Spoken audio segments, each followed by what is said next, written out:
Qu'est-ce qu'entend la mystique juive par corps divin? Il est bien certain qu'on a toujours appris que Dieu est un pur esprit, etc. Et pourtant, Dieu s'incarne.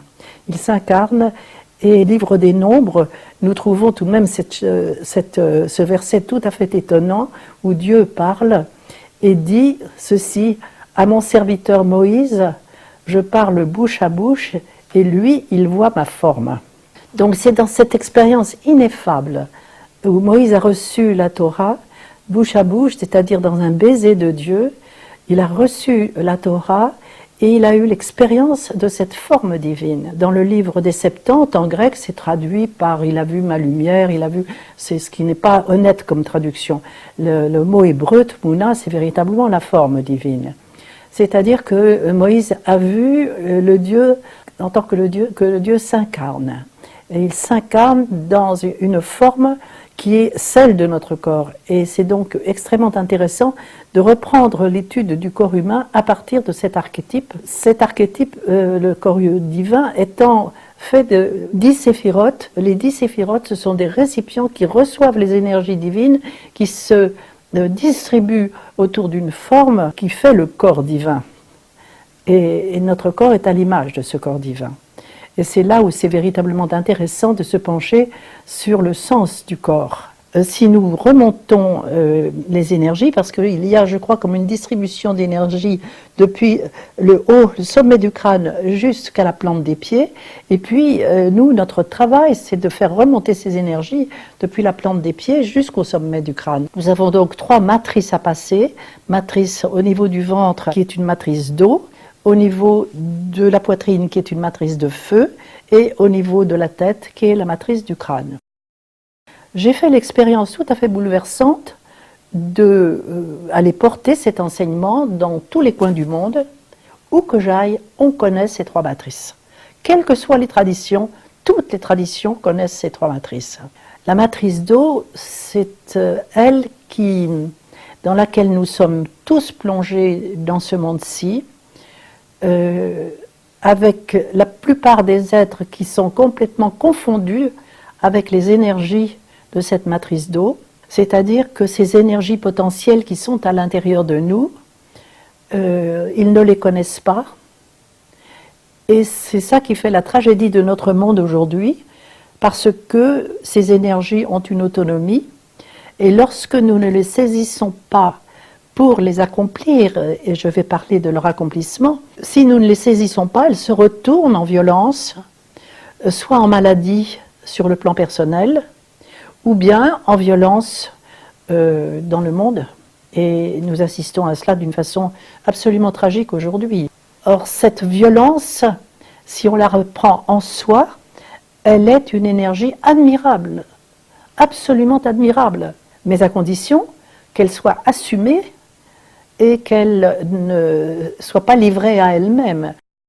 Je crois que toutes ces énergies qui sont à l'intérieur de nous, l'une d'elles, je vais insister beaucoup sur celle de la sexualité, parce que nous vivons un temps où, vous le savez aussi bien que moi, la sexualité a été identifiée au mal, identifiée donc aux interdits, à l'interdit, et ça a fait le drame de tellement de couples, de tant de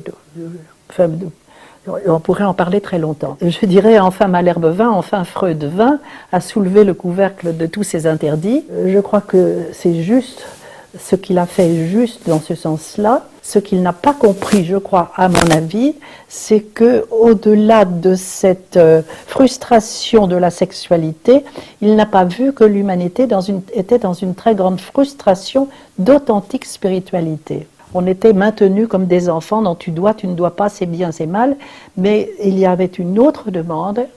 Cette autre demande en particulier, elle s'est exprimée, j'ai trop vécu cela à Paris pour ne pas en parler, au moment de mai 68 par exemple, lorsqu'on a trouvé sur les murs de la Sorbonne, il est interdit d'interdire. Bon, c'est un oxymore qui est assez amusant, mais qui était assez tragique parce qu'il n'y avait personne pour répondre à ces jeunes de cette époque-là.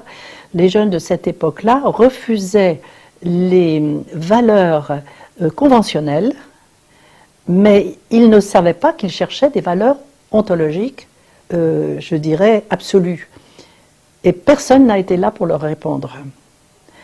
Or, Aujourd'hui, le chemin qui s'est fait depuis, voyez-vous, fait que nous sommes en train de découvrir des valeurs qui construisent le monde, qui sont des lois fondamentales du monde, archétypielles, et que nous ne connaissons pas, qui ne sont pas connues, et qui sont donc transgressées, et ces lois alors se retournent contre nous et font le drame, vraiment le drame du monde aujourd'hui. Jusqu'à présent, qu'est-ce qu'on faisait? Bonne morale. On met derrière les grilles des interdits, et nous savons les ravages que ça fait derrière les grilles. Il ne s'agit plus de mettre derrière les grilles, il s'agit de prendre en main. Et c'est pourquoi l'arbre de la connaissance devient celui de l'accompli et du pas encore accompli de nous. Et peu à peu, nous allons prendre en main des énergies qui vont nous être montrées, qui vont nous être révélées, et c'est là où nous allons entrer dans cette matrice de feu. La matrice de feu, c'est là où se joue la guerre sainte. Le djihad de nos amis musulmans, qui ne savent pas davantage que les chrétiens qu'il s'agit d'une guerre intérieure. Et c'est une guerre qui n'est pas une guerre contre ces énergies, c'est une guerre avec.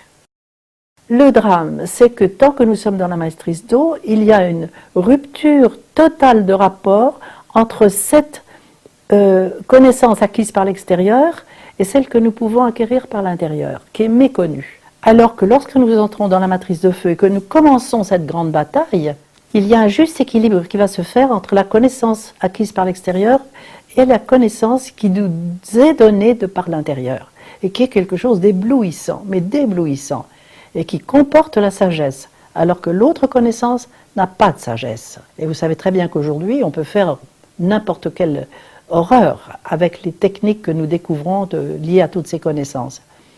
Mais lorsque nous l'acquérons par l'intérieur, alors la sagesse nous est donnée. Là, nous voyons tous les degrés de l'échelle qu'a vu Jacob, nous montons les échelons, nous montons peu à peu les échelons, et sagesse et connaissance sont appelées d'ailleurs par la tradition hébraïque père et mère, et l'homme doit quitter son père et sa mère, s'attacher à son épouse intérieure, son isha intérieur, pour conquérir l'unité, pour atteindre à l'unité, voyez-vous. Nous avons vraiment à quitter père et mère à chaque étape, c'est-à-dire accepter de ne plus rien comprendre.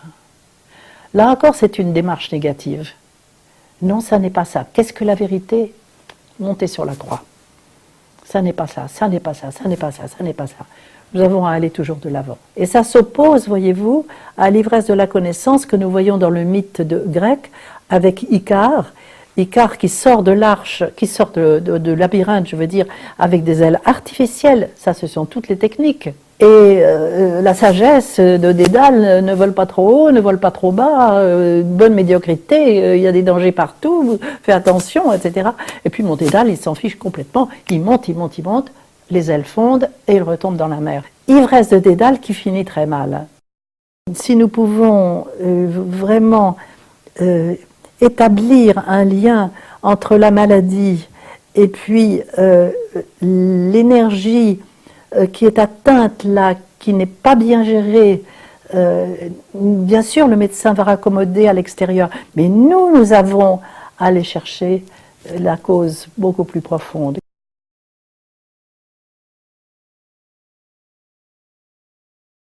Bien sûr, je dis toujours que là, on nettoie les écuries d'Augias.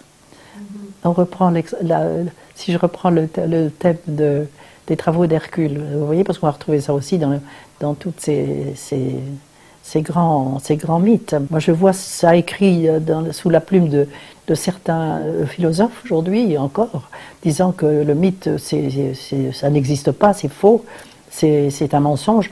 Le mythe, c'est l'homme intérieur. C'est entrer dans le mystère. Muein en grec, c'est entrer dans le mystère.